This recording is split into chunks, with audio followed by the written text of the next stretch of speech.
Thank you, Dr. Vogel, for having invited me to speak today. And I hope I can satisfy your curiosity about so many things about India, Ayurveda, and the position in which medical pluralism is actually being practiced in India. Well, the fact that during the colonial rule, initially the British had been supportive of Ayurveda because they didn't really have anything else, and that is what the citizens were getting. But once Western medicine, and particularly for public health, epidemiological areas, became available, they were very keen to put that imprint on India.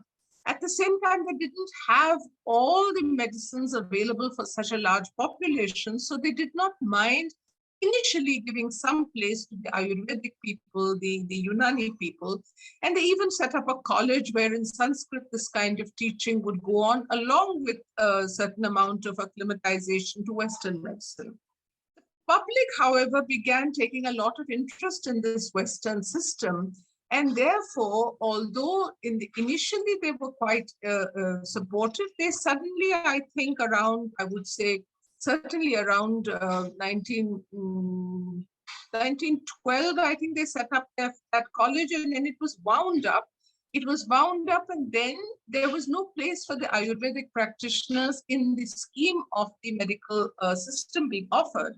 And once the General Medical Council was set up, there was absolutely no mention even of what the Ayurvedic people would do. So these people were very, very upset and worried about their own future. And they thought that the best way of being able to respond to the situation where they were clearly being marginalized was to set up their own manufacturing processes on a scale, so that once it is there on a scale, they are in a way emulating the biomedical style, but they're keeping to the systems, the processes, and therefore it is a mixture which the public would accept. Number two, in those days, raw material was very cheap, labor was very cheap. So it was very easy in a way for the Calcutta school. And then, of course, you had all these schools in North India, you had them in Western Maharashtra, and very, very dominantly the Kerala school. And all of these got together and they decided that we have to overcome this kind of domination and have something to show which the public would turn to. And the public were accustomed to that. So therefore, they set this up. That means they kept to the processes, but instead of a small mortar and pestle and a small kind of a little place where they would heat everything, make a decoction, it became a huge, you might say almost factory production, but using the same processes for asava, arishta, all those things. Having done that, one would say that the British would have then probably given them some importance. No, that was not so. And there was systematic marginalization. Now, all these people, the Vaidyas and the Hakims, they came together and they realized that they must somehow or the other make this into a political issue, because without that, it is not going to get traction. So there was an Ayurvedic Sammelan, they all got together and they said, I mean, in my report, it is all documented. Over the years then, till independence, there was this feeling that they were being marginalized and in a way subjugated to the Western way of thinking of medicine, which is basically symptoms cure. In the Ayurvedic system, it is purely it's a whole body system. It is completely a way of life, and people are not bothered very much about the exact disease. They treat it in a different way through their vata, pitta, kapha, their doshas and things like that. And therefore that continued, but how would it get any primacy? So as soon as independence came, there was an upsurge of, you might say, nationalism, and a series of committees were set up to try and induct Ayurveda into the medical system, because by then the 1956 Indian Medical Council Act had come, which was purely for allopathic medicine.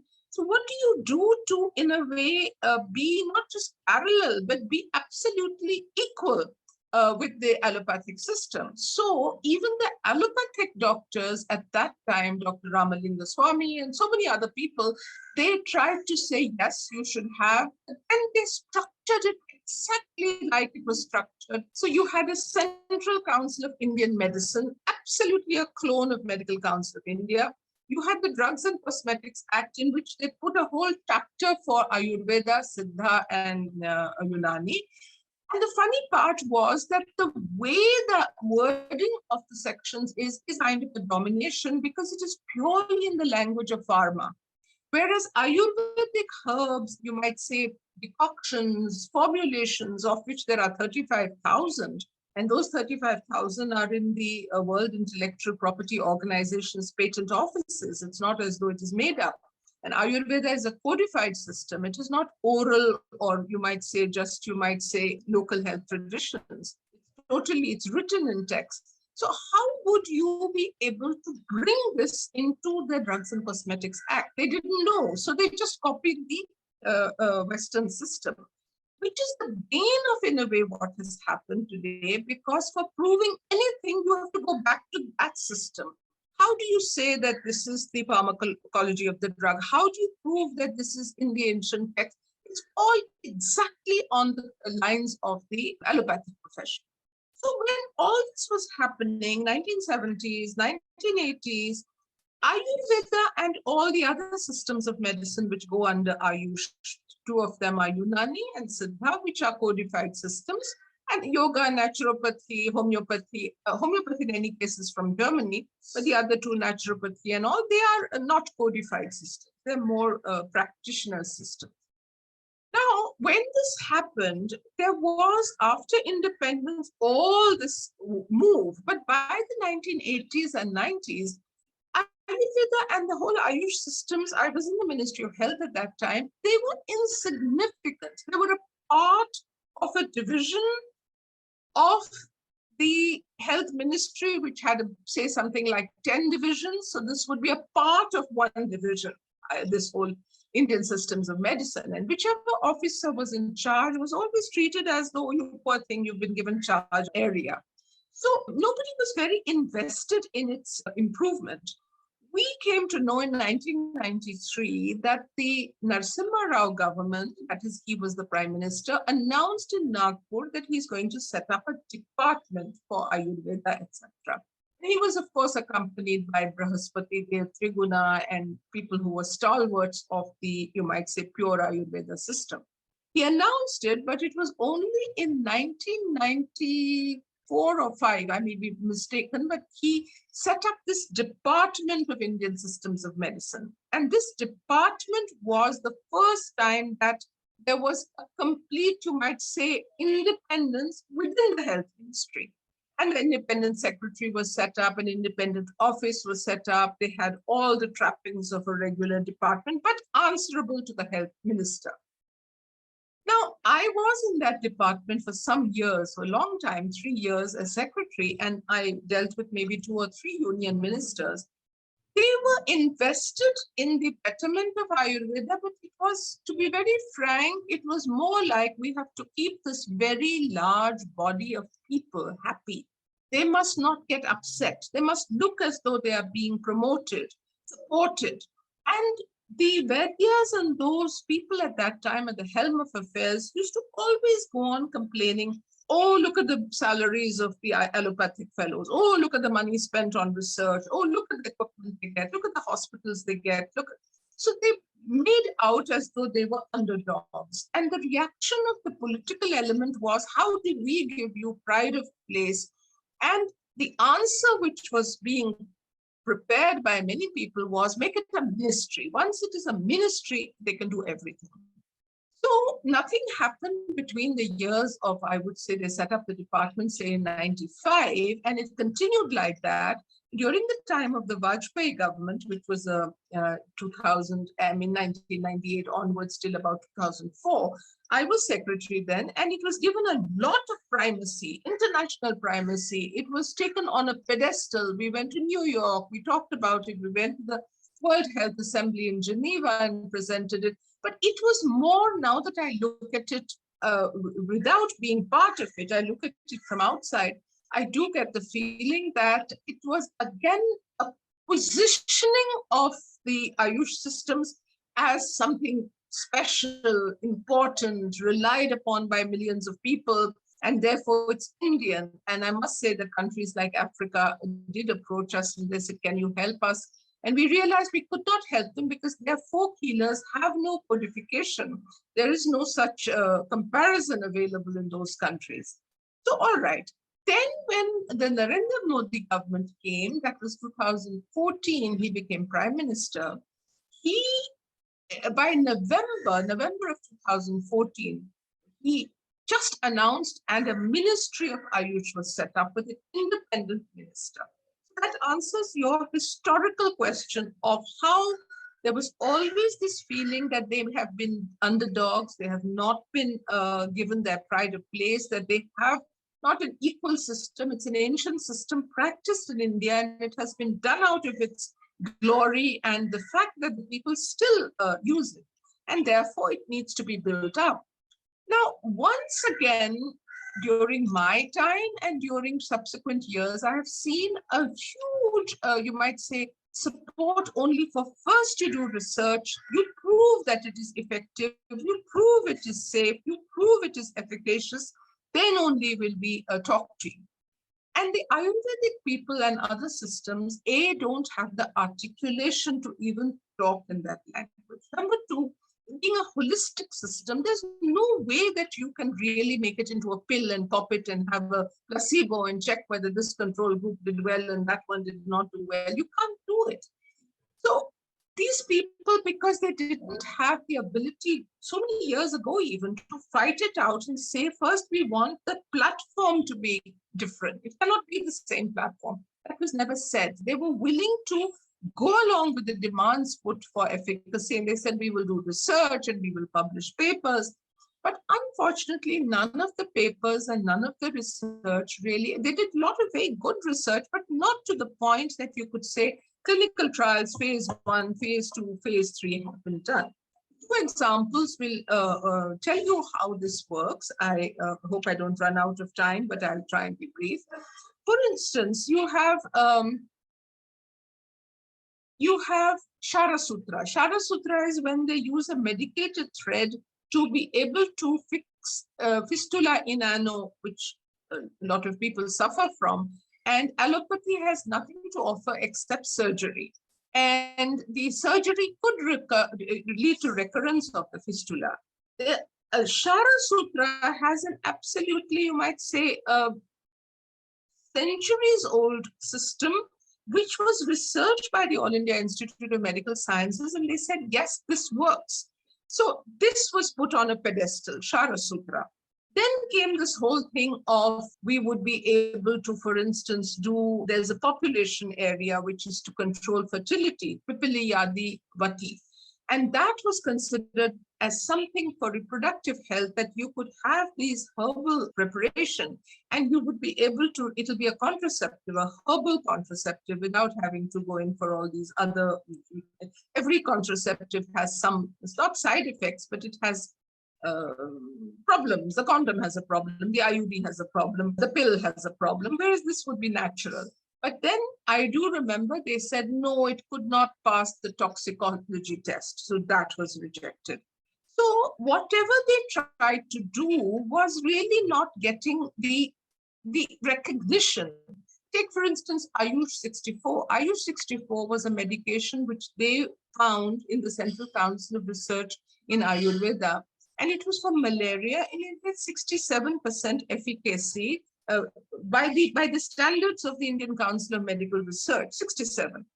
But then the answer was, if chloroquine, this chloroquine phosphate is a prophylaxis and the malaria treatment is well known, why do you want to have 67% versus 100%? And so that was also put on the back burner. So time and time again, I'm giving you examples to show that whatever they did try and do, even that never really made any headway. So now coming back, if you don't have research, then what you have? You have 6, 7, 8 lakh practitioners. Of them, Ayurveda is about 3 lakh, and then you have Unani, you have Siddha, whole lot of yoga people, naturopathy. So when I say 7, 8 lakhs, it's all of them. We are today talking only about Ayurveda, so that would be about 3.5 lakhs. Maybe I'm a little outdated, it may be 4 now.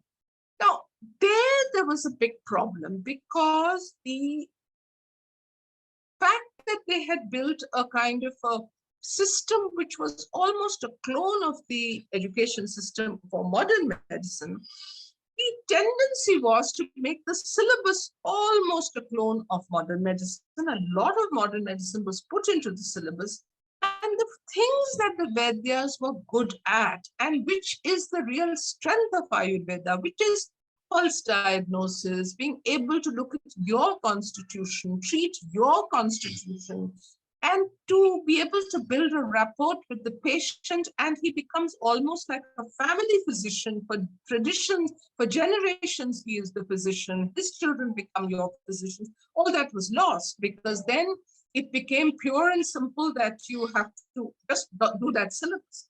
Once you do that syllabus, which is very heavily modern medicine dominated, taught by Ayurvedic persons, the sense of, you might say, confidence is lacking, because the system has made them neither fish nor fowl. So why did they join? They did not join, to be very frank. Very few joined for the sake of doing Ayurveda. They joined because there's a combined exam, and those who don't make it to the allopathic MBBS entry, of which is hugely sought after in India, then you have to opt for some profession. So you either go for dentistry or you go for Ayurveda. So they are not people, they've all had a science background, and so they feel sort of not very happy at the fact that they have now joined AYUSH. And so what do? Very often they pay to be taught allopathic systems by working with an allopathic doctor in the evenings. So the pure Ayurveda, the really, you might say, what was the pure Ayurveda, which people trusted and which even now is practiced, the Kerala school, the Western Maharashtra school, all that became just small areas of, you might say, primacy in their own system, in the Ayurvedic system. Everything else became almost 70% modern medicine, and these people wanted it that way. The colleges wanted it that way. The students wanted it that way, because that was a sure, short way of earning money. If you do not have the capacity to give immediate relief, when there is a man next door giving the immediate relief, the patient will simply say, he gave me the following pills and I got well, and you're keeping me for 3 weeks drawn out, very bitter, very, very complicated medicine which I have to take, which is either, in the form of a ghee or in the form of a decoction or a fermented wine or something. And, it's completely different from the proper pill culture. So obviously they wanted to have this as a backup, but they actually wanted to practice allopathy. Some of them went and even did, my research shows they went and did pre-operative work, post-operative work, and the allopathic doctors were happy to have them because they paid them less and they got a lot of work out of them. And because they had had that certain amount of training, they were conversant with the terminology, they were conversant with what was expected. So you lost out on the purity of Ayurveda as it was known. Then you started saying that you're going to give them the training which would equip them to do both. There was a huge effort in 2000 and I think 16 or something, 17, when the effort was somehow to find a bridge course and allow these people to do a bridge course and become almost like allopathic doctors. There was such a huge demand throughout the country. We almost thought it would happen. But fortunately, the government, the Standing Parliamentary Committee and the government took the view that no, there's no bridge course. It's not going to be allowed. So the bridge course was put on the back burner as a legal thing, but certainly it continued to be followed for economic reasons. Now, coming back to what happens to these people, they are neither fish nor fowl. But the fact is that there are parts of India where it is being practiced properly. You either have the Banaras Hindu University traditions where you have actually a commonality and they are taught on one level and they learn on one level. And there is no question of you are in the allopathic stream and you're in the Ayurvedic stream. The same teachers are teaching you pharmacology, everything that goes into the making of medicine. And they do the rounds of the patients together and all that. So that is a completely different example, which is not being replicated anywhere. You also have examples like in, I would say, Kerala, where you have the Trivandrum Medical College, Tiruvananthapuram Medical College, which is doing pure Ayurveda. And it is so impressive, I cannot tell you. I went on a visit and I found about 30 people all waiting outside. It's not such a big hospital. Kerala is not such a big place. And they were all waiting to meet a particular doctor because he does on banana leaves, he puts things on your fracture, wraps it up, and every 3 days you go back and he changes the portion, and the banana leaves are supporting that with splints. And you do not need to be immobilized. You don't have to put on any sort of, you might say, cast, plaster of Paris cast, nor do you have to have a fixator. And you get back your mobility in no time. So obviously the Kerala people said, this is what we want. They were very clear about what they wanted. But that is not being nurtured anywhere, nor is pulse diagnosis being nurtured. What is the government doing? The government has definitely put in a lot of money. If you look at the proportion of how much it has grown. In my time, the budget was 50 crores. It is today 3,000 crores, which is over a period of, okay, you may say 20 years, but still it's a huge increase. Between last year and this year, the increase is 40%. From 2,200 crores, it's become almost 2,900 crores. So the government has been supporting in terms of money, no doubt. But the allopathic budget is about 72,000 crores. So what is 3,000 compared to 72,000? You can't compare the two because, after all, running the All India Institute of Medical Sciences and all the national programs for TB, leprosy, blindness, AIDS, HIV/AIDS, and all, it's going to cost money. It's not something which you can say, oh, give some of it to AYUSH, not possible. But AYUSH has tried to invest in trying to promote co-location, which is in a primary health center, have an Ayurvedic physician and an allopathic. So they work together and people have the choice, do I want to do this or do I want to do that? They have tried to also have more and more hospitals, less than 50-bedded hospitals, where there would be some sort of, you might say, harmonization of the approaches. Several things which the government has tried to promote in what is called Ayurvedic mission. It's called the National Ayurveda Mission. But that mission is service delivery. It is just trying to reach out to as many people as possible who can be given this treatment.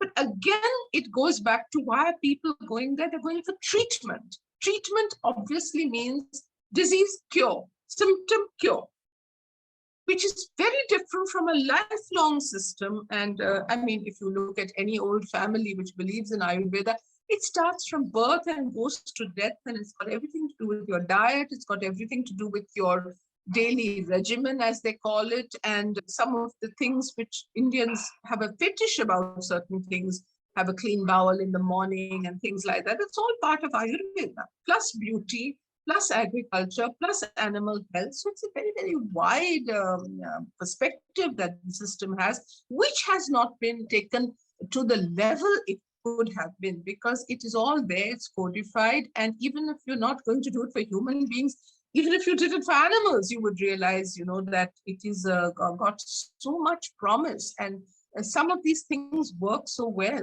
But coming back to what you had asked me, yes, there is primacy, and this government has given more importance and more primacy to Ayurveda and other systems, Indian systems, than anyone had. The Vajpayee government had, because I was there, I saw it. But this is something in a different league. They are trying to have collaborations, even the National Institutes of Health in the US, and doing something with London School of Tropical Medicine. So these are big places to be having a collaboration with.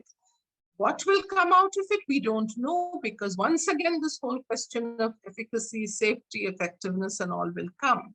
I am only going to end by saying two things. One, that the system has been recognized under law.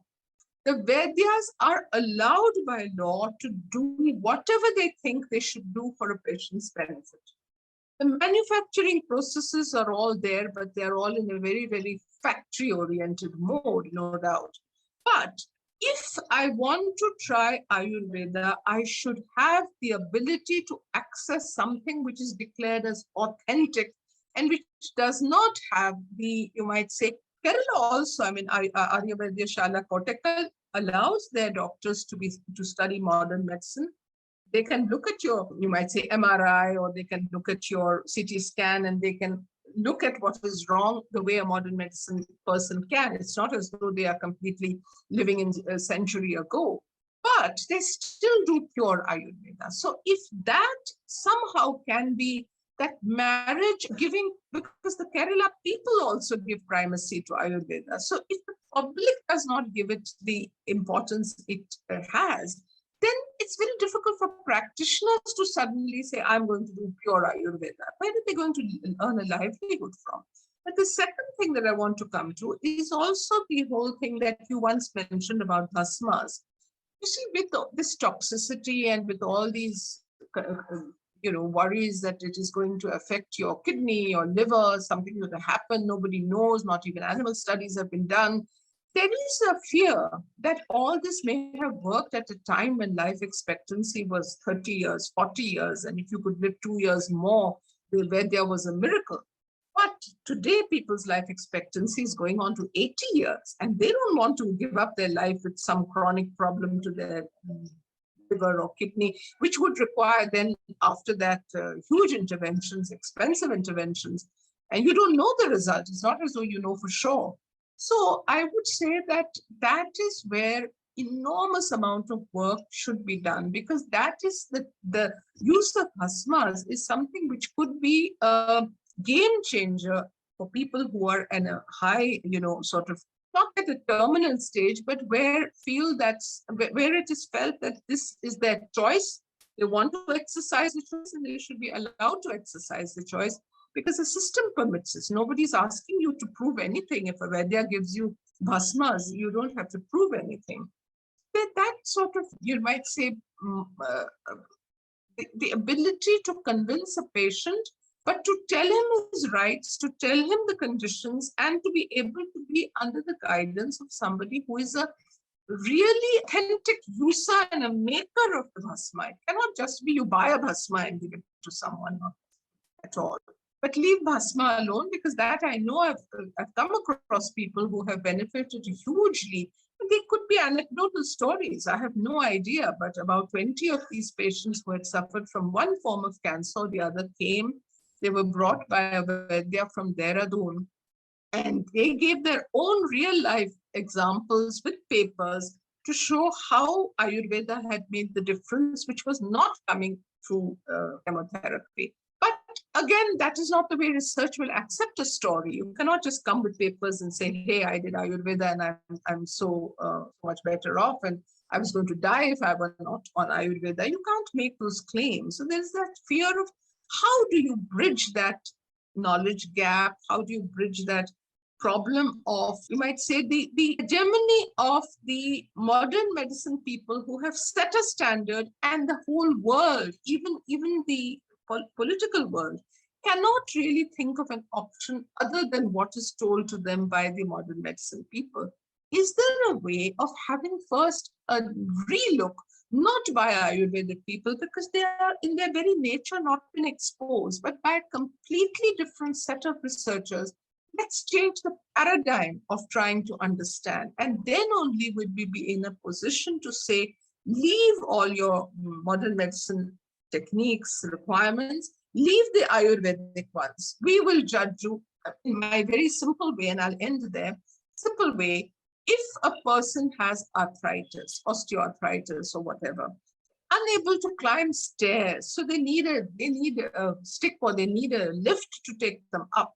If Ayurveda and Panchakarma and whatever treatment they do for 3 months is able to get them to be able to climb stairs, that is enough of a proof that it worked.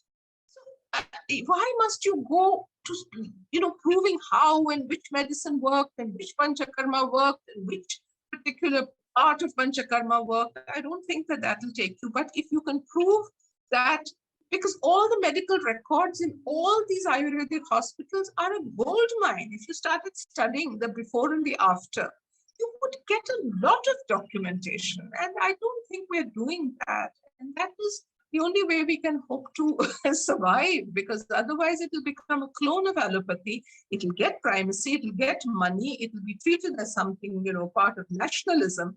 But if you look at the totality of India, it's not a very large percentage which is using all this, and that's unfortunate. Thank you so much for giving me the time.